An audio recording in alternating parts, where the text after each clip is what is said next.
Hey guys, this is Tony with Geek Designs. Today I'm back with another InDesign video. Today I want to talk to you about what is new in InDesign CC 2019. Adobe Max just happened. All the Adobe apps are updated and got new features. I want to go through them and give you some pointers of what's new, what you might look at to use in your workflow. And I want to start with InDesign. InDesign's probably my bread and butter, my favorite app in the entire Adobe suite.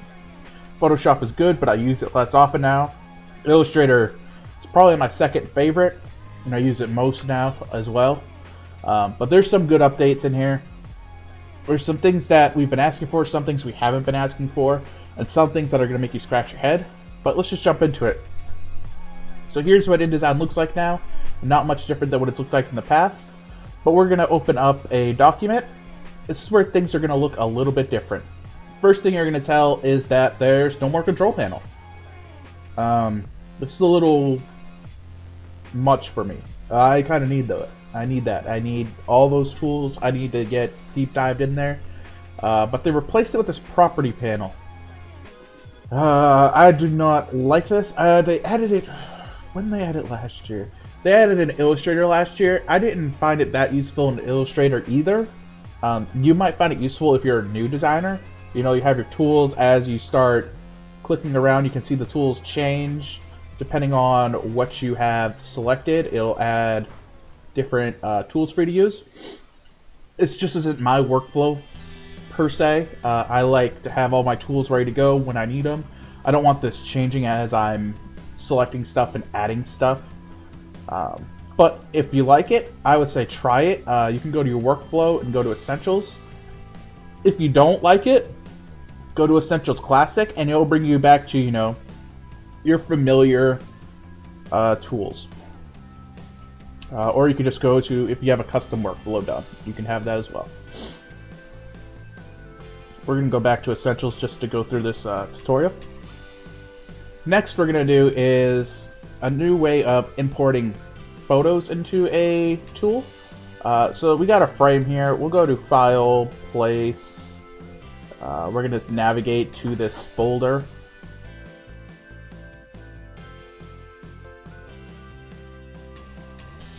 Now, as you can see, just like how it used to be, your photo is kind of big and you kind of can't edit it that well.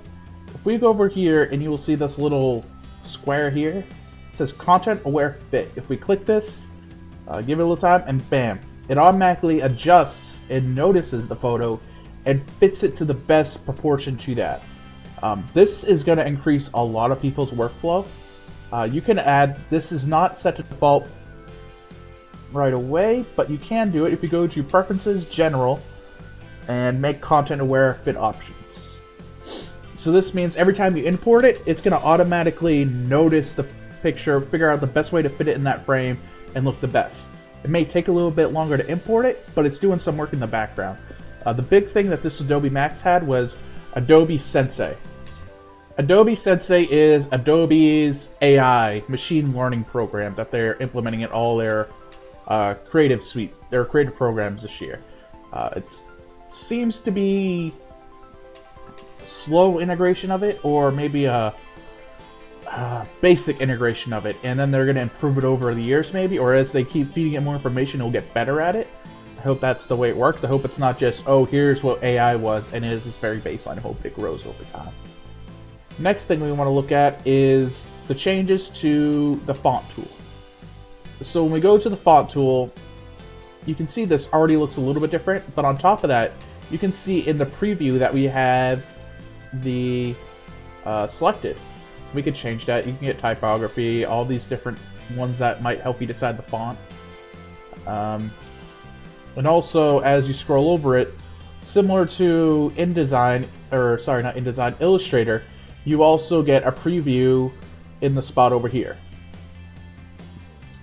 There's also changes that affect all creative programs, and that is Typekit's gone. Typekit's been changed to Adobe Fonts, and it's been integrated into the apps more naturally. Used to be you have to go out, you have to go in, or you have to go to your, you know, your Creative Cloud over here and then go to Assets and Fonts. It was a little bit of a hassle. It was kind of a mismatch of trying to get it to work, not to work. I think this is going to be a lot easier. You're going to be able to find fonts. You can filter them down. I think this is a lot better type tool now.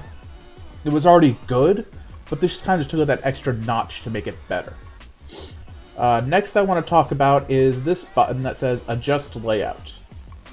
If we click this, we will get the ability to change the layout and change, you know, the shape, the page size, the margins, the bleeds. So let's change this to a letter page. We click OK. As you can see, it's adjusted it as actually pretty well. This one did it pretty well. You know, some of it got a little bit messed up. If we go to this, you know, these got a little bit messed up. You're gonna have to do some adjustment.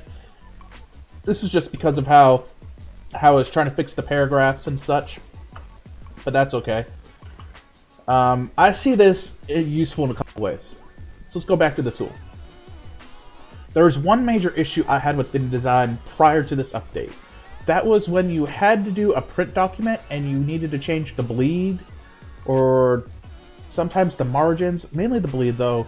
You would have to either go into document properties, and I think that the bleed wasn't there because every time I needed to change the bleed, you have to create a new document, and this solves that issue.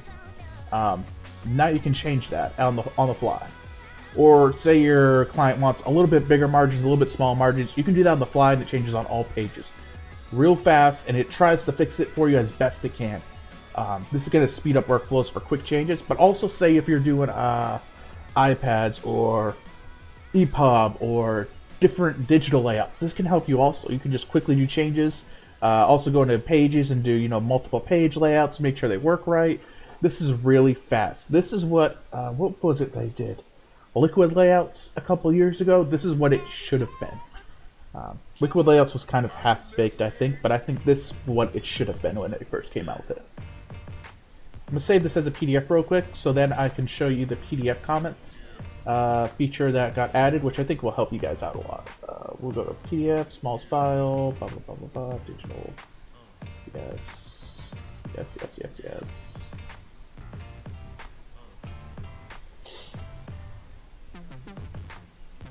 Then we will grab this. Alright. Go away. We'll go to our comments section. We'll highlight this. Sorry, we'll grab our text tool here.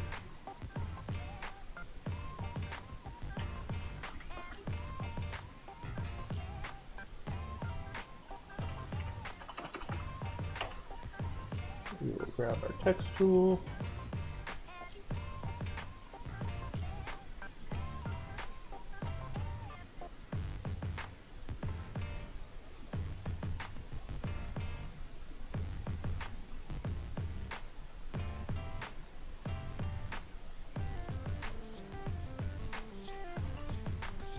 Nine eight zero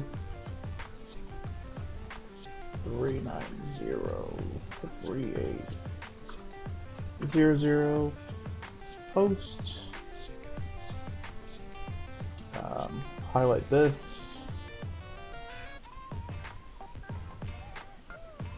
Add a comment. Make not bold. These aren't real words, but hey, make not bold. Post. Highlight all this. Outdated. Will send updated comments. Posts. We'll send a comment here. Bam. Update with new model.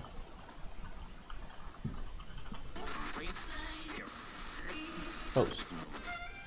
Then we'll head over back to InDesign. We'll go to Windows. PDF comments. Save this real quick. Import PDF comments. And now we have all our comments, as you can see. And we can go through these and adjust them as needed. You know, we'll apply that. Accept it.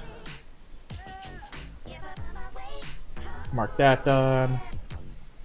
And then see this outdated one that we crossed out? It's all gone now.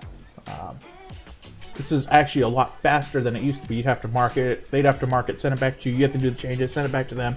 Now you can just have the changes come in, go through them, make sure they go in right, and then send it back.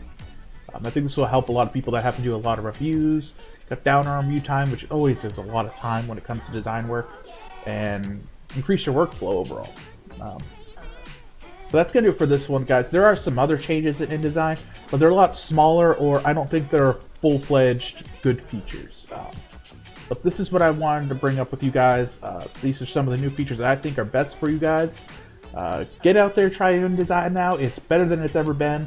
I think this was better than last year's update. Last year's update was so-so. This is actually InDesign at its prime again.